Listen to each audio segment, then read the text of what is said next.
Good morning friend, কেমন আছো সবাই? আশা করি খুব ভালোই আছো। আজের ব্লগটা শুরু করছি এখন থেকে। আজের দিনটা হচ্ছে মঙ্গলবার, আর আজ সব থেকে বড় ব্যাপার হচ্ছে আজ হচ্ছে জ্যৈষ্ঠ মাসের প্রথম মঙ্গলবার, মঙ্গলচণ্ডীর ব্রত। উঠে গেছি, আর সকালে উঠে প্রথমে আজ তো কিছু খাওয়া যাবে না, উপোস আছে, তো চাটা খেয়ে নিই। চাটা শুধু খাই, বাকি আর কিছু খাই না। চা বিস্কিটটা খেয়ে সকালের কাজ শুরু করি। জলদি কাজ শুরু করার আগে ছেলে ঘুমোচ্ছে, ছেলে যতক্ষণ ঘুমোবে ততক্ষণ পর্যন্ত জলদি কাজটা সেরে নিই। তারপর আজকে আবার মন্দির যাব পুজো দিতে। চলো ভিডিওটি এখন থেকে শুরু করছি, দেখতে থাকো। প্রথমেই ছেলের খাবারটি দিয়ে করে নিই, কারণ মন্দিরে যাব, ওকে নিয়ে যাব না, প্রচণ্ড রোদ বাইরে। সেই জন্য ওকে ওর খাবারটা বানিয়ে ওকে খাবার খাইয়ে তারপর মন্দিরে, তারপর রেডি হব, তারপর যাব। আর কমেন্টে অবশ্যই জানাবেন মঙ্গলচণ্ডীর ব্রত কে কে পালন করুন। উপোস দিয়ে পুজো করতে হয়, আবার অনেক কিছুই নিয়ম আছে, এক এক করে জানাবো এই ভিডিওর মাধ্যমে। আশা করি আপনারা সবাই ভিডিওটি লাস্ট পর্যন্ত জুড়ে থাকবেন, আর লাইক কমেন্ট করতে ভুলবেন না। আর ভিডিওটি ভালো লাগলে অবশ্যই শেয়ার করে দেবেন। আর যারা আমার নতুন বন্ধুরা এই ভিডিওটি দেখছেন তারা প্লিজ চ্যানেলটিকে সাবস্ক্রাইব করে পাশে থাকবেন।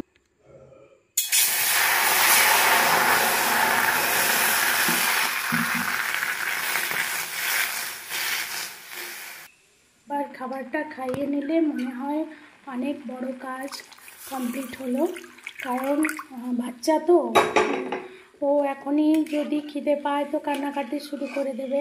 আর আমার ছেলেটা না একটু জেদি, তো সেই জন্য ওর পেটটা সবসময় ভরিয়ে রাখতে হয়, না হলে এমন কান্না শুরু করবে তো কোনো কাজে ভালো লাগবে না, আমার মনেই বসবে না। তখন মনে হয় বাচ্চাটা কাঁদবে, অস্থির লাগবে, যার কারণে আমি আগে ওর খাবার বানিয়ে ওকে খাইয়ে তারপরেই আমি কাজ শুরু করব বা রেডি হব পুজোর জন্য।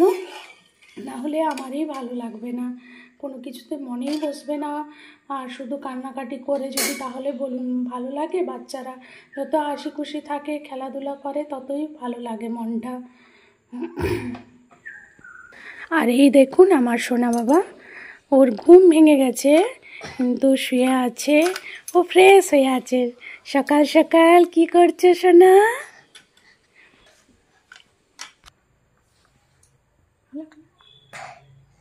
কি বলতে হয় বলো একবার বলো। এখন কিছু বলছে না। আজকে আমার ছেলের এত শরীরটা খারাপ ছিল, কালকে রাত্রে খুব ঠান্ডা লেগেছে, প্রচণ্ড ঠান্ডা লেগেছে। আর বাচ্চাদের ঠান্ডা লেগে গেলে না খেয়ে তো মানে না ড্রপ তো নিতেই চায় না, না হলে তো নাকটা বন্ধ থাকবে না, কিন্তু কথা কি শুনবে বলুন? নিতেও চায় না, নাকের বিশেষ করে নাকের স্প্রে তো নিতে চায় না, তাহলে তো ভালো হয়ে যায়, কিন্তু না, ও সে কান্নাকাটি শুরু করবে। রাত্রে ঘুমানোর পরে আমি দিলাম, ততক্ষণ পর্যন্ত কষ্ট পেল, তারপর ঘুমোলো। ছেলের খাবার রেডি, এবার এটাতে গুড় দিয়ে দেবো, তারপর ওকে খাইয়ে দেবো। একটু ঠান্ডা হয়ে যাক, গুড় দিয়ে দিচ্ছি এখনই, তারপর ঠান্ডা করে ছেলেকে খাইয়ে নেব। বাড়ির সব কাজ হয়ে গেছে, ছেলেকে খাবারও খাইয়ে নিলাম, আর স্নানটাও সেরে নিয়েছি। এবার বাড়িতে পুজোটা দিয়ে নিই, তারপর মন্দিরের জন্য রওনা দেব। পুজোর জন্য ফুল তুলে নিই।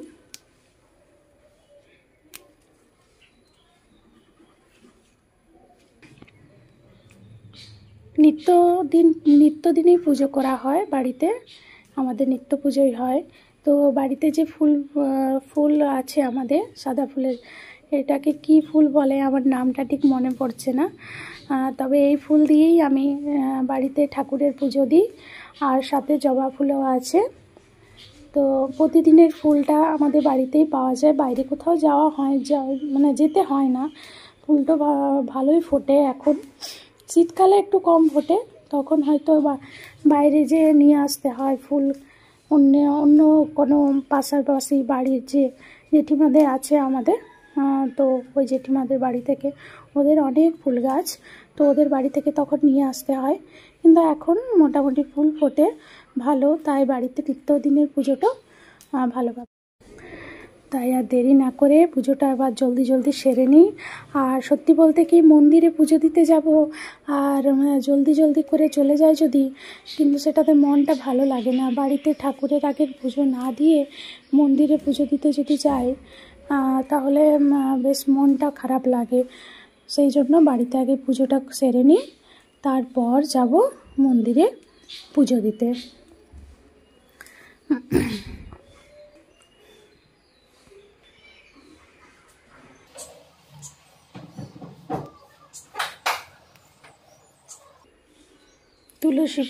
তুলসী পাতা, সরি ফুল নয় পাতা, তুলসী পাতা। আজকে তো মঙ্গলচণ্ডীর জন্য তুলসী পাতা খুব দরকার। আপনাদের নিয়ম অনুযায়ী যাদের আছে তারা কীরকমভাবে নিয়ম পালন করেন আমি জানি না, তবে আমার মনে হয় সবারই একই নিয়ম। আর 16 কুচি যেটা খাওয়া হয়, যেটা পুজোর পরে, সেই 16 কুচির মধ্যে তো তুলসী পাতা থাকে 16টা, 16টা আতপ চাল থাকে, 16টা ছোলার ডাল মানে ভেঙে 16টা থাকে, আর কি যেন থাকে, 16টা এগুলোই থাকে 16 কুচি। সেই জন্য 16টা করে সব তুলে নেব। আর বাড়ির পুজোর জন্য তুলসী পাতা তুলে নিচ্ছি। আমার ফুল তোলা হয়ে গেছে, এবার পুজোর জন্যে পুজোটা সেরে নিই জলদি করে। আর এই দেখুন 16টা আলাদাভাবে তুলসী পাতা তুলেছি, এটা 16 কুচিতে দেবো। 16টা আছে, 16টা পাতাতেই 16 কুচির মধ্যে দিয়ে দেবো, এটা আলাদাভাবে তোলা হয়েছে। আজকে মঙ্গলচণ্ডী তো অবশ্যই, তার সাথে আজ বজরংবলীরও পুজো। আর এই দেখুন বজরংবলীর জন্য হলুদ ফুলও পেয়ে গেলাম। আমাদের বাড়িতেই ফুটেছে, কিন্তু ওই বাগানে আছে, তো মা নিয়ে চলে এলো, হলুদ ফুল ফুটেছে আজকে। যাই হোক, পুজোটা সেরে নিই, তারপর আবার আসছি।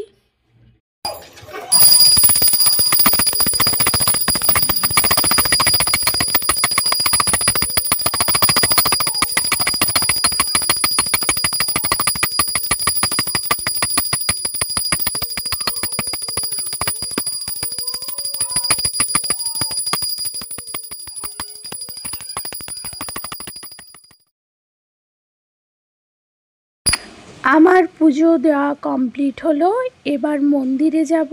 সেই জন্য পুজোর সাজটা ঠিকঠাক করে নিই, কী কী লাগে, কি প্রত্যেকটা, এটা এই মঙ্গলচণ্ডী পুজোর তো অনেক নিয়ম আছে, তো সেই নিয়ম অনুযায়ী প্রত্যেকটা জিনিস ঠিকঠাক করে নিয়ে নিই। মঙ্গলচণ্ডী ব্রত পালনে অনেক নিয়ম থাকে, সেই নিয়ম পালন করে পুজো করা হয়। আর মূলত মা চণ্ডীর পুজো মানে এখানে মা দুর্গারই এক রূপ মা চণ্ডী। মঙ্গল অর্থে শুভ, চণ্ডী অর্থে মা দুর্গা, তাই মা দুর্গারই পুজো করা হয়।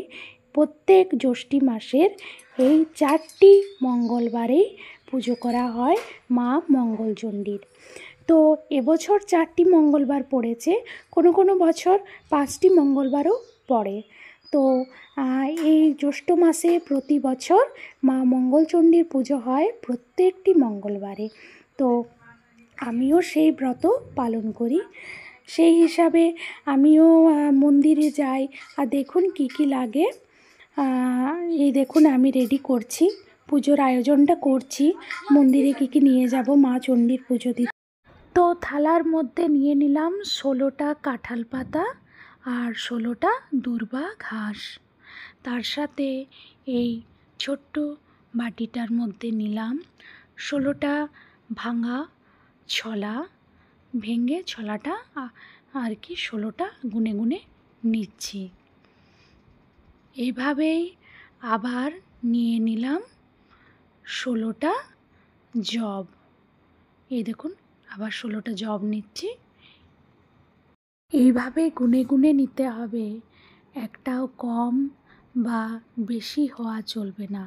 প্রত্যেকটা জিনিসেই 16টি করেই নিতে হবে। এই জন্য একটু সাবধানে গুনে নেবেন। মানে যাদের আছে তারা তো অবশ্যই জানেন, বা যারা নতুন করবেন তারা অবশ্যই ভিডিওটি দেখে উপকৃত হবেন। তাই ভিডিওটি মন দিয়ে দেখুন। আর এই দেখুন আতপ চাল 16টি নিয়ে নিলাম, সাথে 16টা প্রত্যেকটা জিনিস গুনে গুনে নিতে হবে ঠিক মতো 16টি। এবার এই যে তুলসী পাতা তুলে রেখেছিলাম 16টা, এটাও আরেকবার গুনে বাটির মধ্যে নিয়ে নিচ্ছি। একদম ভুল হওয়া চলবে না, সেই জন্য আমি বারে বারে একই জিনিস গুনে গুনে নিচ্ছি। দেখুন তুলসী পাতা একবার তুলে এনেছি, 16টা গুনেই এনেছি, কিন্তু তাও আমার মনের আশঙ্কার জন্য আবার আরেকবার গুনে নিলাম যে ঠিকঠাক আছে কি না। তো দেখতে পাচ্ছেন দুটো বেশি নেওয়া হয়েছিল, এই কারণেই ওই যে পুজোর জন্য তুলেছিলাম তো একসাথে মিশে গিয়েছিল। আর এদিকে পুজোর জন্য ফল নিয়ে নিচ্ছি, কলা পাকা আর লেবু আর হচ্ছে আপেল, চেরি, এই কয়েকটা ফল আর কি, আর খেজুর নিয়ে নেব। এই ফলগুলো নিয়ে আমি যাব মায়ের মন্দিরে পুজো দিতে। তো আপনারা কিভাবে মঙ্গলচণ্ডীর ব্রত পালন করেন অবশ্যই আমাকে কমেন্টে জানাবেন। আমি যেভাবে মঙ্গলচণ্ডী ব্রত পালন করি আপনারা কি সেইভাবেই করেন, না কোনো আলাদাভাবে আরও নিয়ম আছে যেগুলো আমার জানা নেই? অবশ্যই কমেন্টে সেগুলো জানাবেন।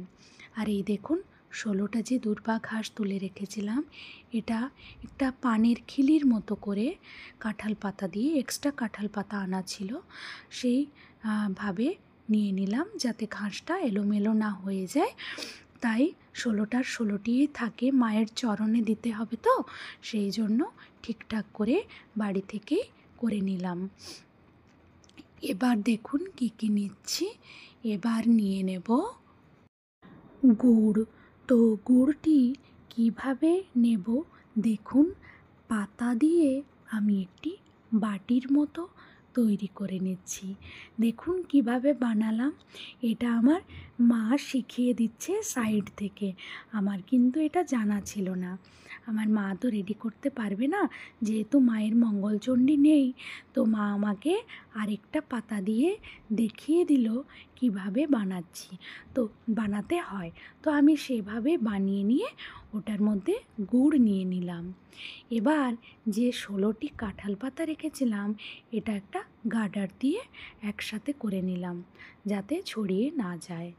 প্রত্যেক জিনিস মাকে অর্পণ। এবার মন্দিরের জন্য বেরোবো। আর আমিও রেডি।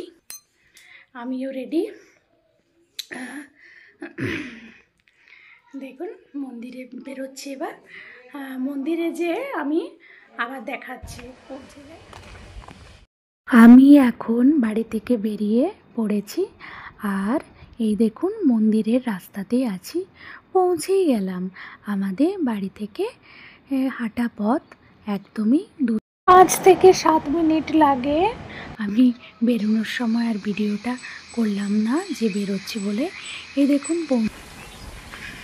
এই যে মন্দির পৌঁছে গেলাম, এবার পুজোটা দিয়ে নিই ভালোভাবে, তারপর আবার দেখাচ্ছি।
পুজো হয়ে গেছে, পুজো কমপ্লিট। এবার বাড়ি যাব। এখানে প্রচণ্ড রোদ, গরম। এখন বাজে 11:30, তাতে এই অবস্থা গরমে। এই দেখুন, মন্দিরেই আছি এখনো মন্দিরে আছি। এবার বাড়ি চলে যাব, পুজো হয়ে গেছে।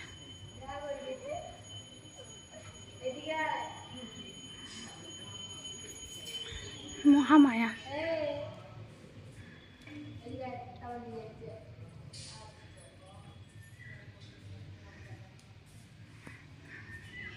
মন্দিরের চারিপাশটা একটু দেখুন, আপনাদের সাথে শেয়ার করি। মন্দিরের চারিপাশটা এত সুন্দর লাগছে দেখতে।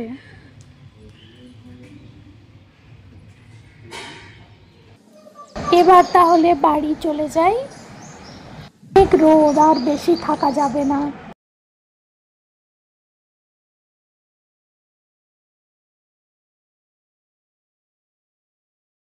মন্দির থেকে বেরিয়েই টোটো পেয়ে গেলাম, তাই দেরি না করে বাড়ির পথে রওনা দিলাম।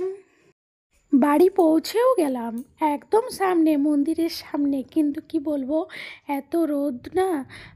যখন ড্রেস চেঞ্জ করলাম, প্রচণ্ড রোদ।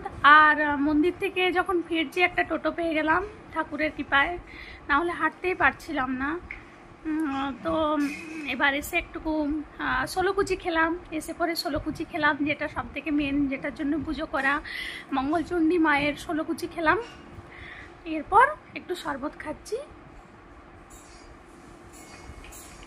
আর আমি এখানে শেষ করছি, আর বেশি কথা বলছি না। অনেকটাই বেলা হয়ে গেছে, এখন বাজে 12টা। তাও পুজোটা জলদি হয়েছে, আগে গিয়েছিলাম বলে জলদি হয়ে গেছে। যখন আমি ফিরছি তখনও আবার অনেক ভিড় হয়ে গেল। আজকে পুরো 2-2:30 পর্যন্ত পুজো চলবে মায়ের মন্দিরে।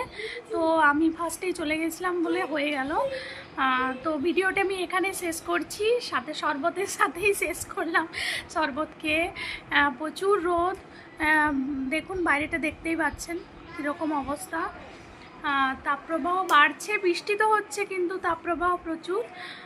তো ব্লগটি আমি এখানে শেষ করলাম, কারণ আর বেশি বাড়াচ্ছি না। এটুকুই ভিডিও করার ছিল, আপনাদের সাথে শেয়ার করার ছিল। আর আশা করি আপনাদেরও ভালো লাগবে। তো টাটা, বাই বাই, ভালো থেকো, সুস্থ থাকুন।